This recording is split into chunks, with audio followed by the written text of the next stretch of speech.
Hello, how do? Welcome back to Edgar TV. It's that time of year again. Q School, we've got the UK and the European. In this video, we're going to be concentrating on the UK version. If you're interested in knowing what's happening over in Europe, I'll be doing that in a separate video, just because it'll be too long if I try and cover them both in the same time, where we're looking through to try and find those stories, try and find those high performers, and bring it to life a little bit, giving you a bit of information on the players as we go through, who to keep an eye on, and obviously everything as it goes. If you're at work, you can't follow it all day, just wait to the end of the day. I've got you covered. Not only that, I'll be doing some live streams as well throughout Q School, so make sure you hit that subscribe button now to be in touch, ready for all of those. Q School in the UK, we're in stage 1, so no cards are going to be given out at this stage. This is the stage of which you can get your position into stage 2, the main draw, where the cards will be given out. And here's the early results. Now, the top 4 players will go through, top 8 players, will go through to stage number 2, and then the top players in the order of merit system. And we did have a couple of early casualties here. Chris Wickenden, someone who's been playing in the Super Series this year, a regular, and he's gone out 5-4 to young Ryan Branley. Scott Taylor, a very surprise elimination there, losing 5-4 with an average just 79. Kevin Burness, ex-PDC Tour card holder, going down to one of my predictions there in Carl Wilson. And also, a little bit further down, you'll see David Williams, who is a darts TikToker, Justin Hood, a winner of a Challenge Tour event, and also John Part, the 3-time champion of the world, all crashing out at this early stage, the prelim stage. To get points on the board today, you need to be making the round of the last 128. That is because points will not be awarded at Q School for rounds which may or do have buys. So it has to be a clear round where everybody has played. You can't get a buy into the points. So winners of this round will be picking up points, and as you can see, Keith O'Neill, a new name on me, one to keep an eye on there, averaging 100.43 in his opening win. Colin Osborne, former major finalist, he's up and running. Michael Barnard, a few years ago, dominated the Challenge Tour. He's now out to Tommy Morris, England international, someone we see on a regular basis at the Super Series. John O'Shea got through to the Alexandra Palace a couple of years ago, lost his card. He's lost in the opening round to Matt Gallett there. James Beaton made a Lakeside debut this year, something I know he's very proud of, and he'll be proud of that. 101.55 average, kickstarting his campaign. Joe Croft, Gary Blades is a decent match for this round for sure, and it is a 5-4 victory there for Joe Croft, going all the way against former tour card holder Gary Blades. Ted Everts, one to keep an eye on for sure this year at Q School. He's been playing good darts recently, as has David Pallett, who's recovered from dartitis very well. And look at that, 95 average. I've seen his name in the hat for a couple of WDF events, maybe one to keep an eye on throughout the year. Aaron Beanie, good friend of mine, good to see him back playing darts after shoulder surgery. He goes out 5-4, did have a good spurt in the middle part of that game, including an 11-darter, but unable to get over the line against Jim Walker. A couple more days for him. Tom Sykes, a lot of people's pick. WF means win and forfeit. So that is a game that didn't happen. Tom Sykes picking up the victory. Cam Crabtree, just shy of the 100 average. Good game there against Lewis Richardson, or Brandon Lewis Richardson. 94.59. Crabtree 99.17. Cam Crabtree for me is someone, I probably should have put him in my predictions really. Quality player. I think he gets his card this year, and it'd be no surprise whatsoever to me, and probably to most of you, certainly you who watch the Super Series. He's reached a semi-final on a Pro Tour, a quarter-final on a Pro Tour. Quality player, one to keep an eye on. Mark Dudbridge goes out at the first round. I'm sure he's going to pick up as the event progresses. Ryan Branley, a young player from up Newcastle way, again just shy of the 90 average. He's one to keep an eye on for sure in this. Devon Peterson played very well, picking up the ADC Global Championship. Really has turned his career and season around at the back end of last year. Could be one that's interesting here. He reckons he's fixed the issues in regards to his throw. Kevin McDine returns to darts after what was, let's just say, a bit of a mistake within his career. Bradley Brooks, former Youth World Champion, 108.91 average. Demolition job over Lewis Gurney, no relation to Darryl. Kai Fang Lang and Alex Williams, two people that have been on the WDF tour recently. Alex Williams, a very good player from Wales. Could be a danger and could be one to keep an eye on. Certainly with an average of 95, that's for sure. Carl Wilson, one of my picks going through. Geoffrey, Geoffrey Heath, 63 average. It started quite slow. It didn't need to be any more than that, 5-1, but Geoff, one of our players we followed last year, he's up and running.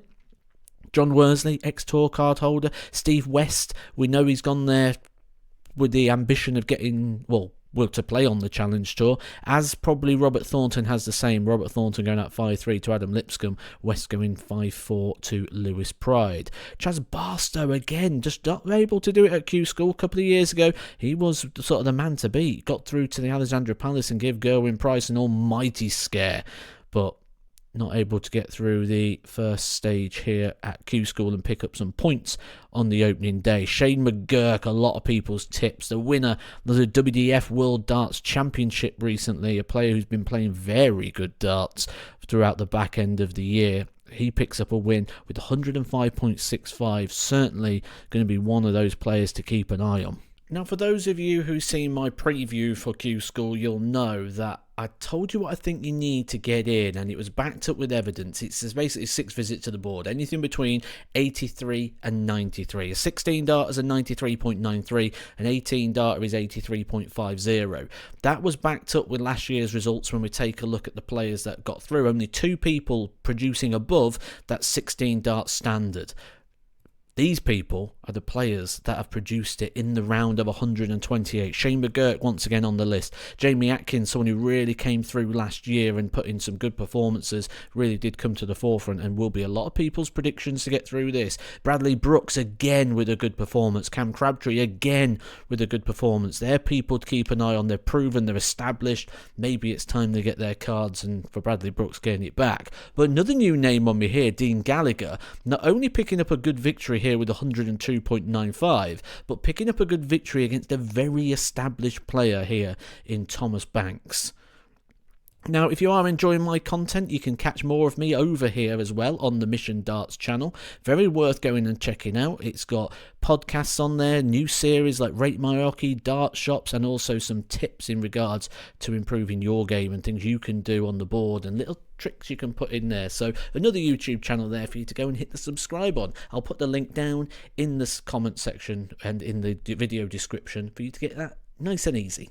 Last 64 stage, 2 points here if you go out at this round, and this is a good points haul because you don't have to be too high in the order of merit here. I think about 4 points and good leg difference may be enough. I will update you through that all the way through this sort of phase of Q School and at the next phase with all the latest data in regards to the points requirements. But 2 points to the players down the right. The players on the left hand side are still in and have an opportunity to go even further. James Beaton, who just put in a big performance in the last game, goes out to Jamie Owens, who averaged 102, who I've actually had a conversation about just this morning, someone tipping it up.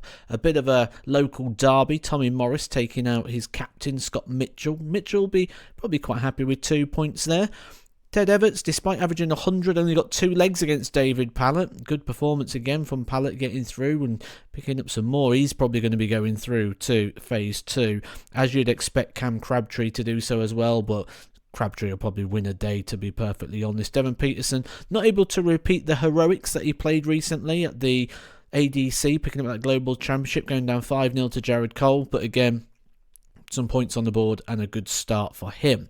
Dean Gallagher unable to back up that big performance, and you get that sometimes, especially with players that don't quite have the experience yet on events such as Q School, or when you get to the Challenge Tours, the Pro Tours, you have that big performance and it's hard to sort of repeat it. Richie Burnett will be a popular choice for many, but Shane McGurk just cruising through just like he did at Lakeside, getting through at the moment with very little hassle. He's a man full of confidence. He's the WDF World Champ. He's got 50 grand in the back pocket. I think this is the year he picks up his card and moves forward with his career.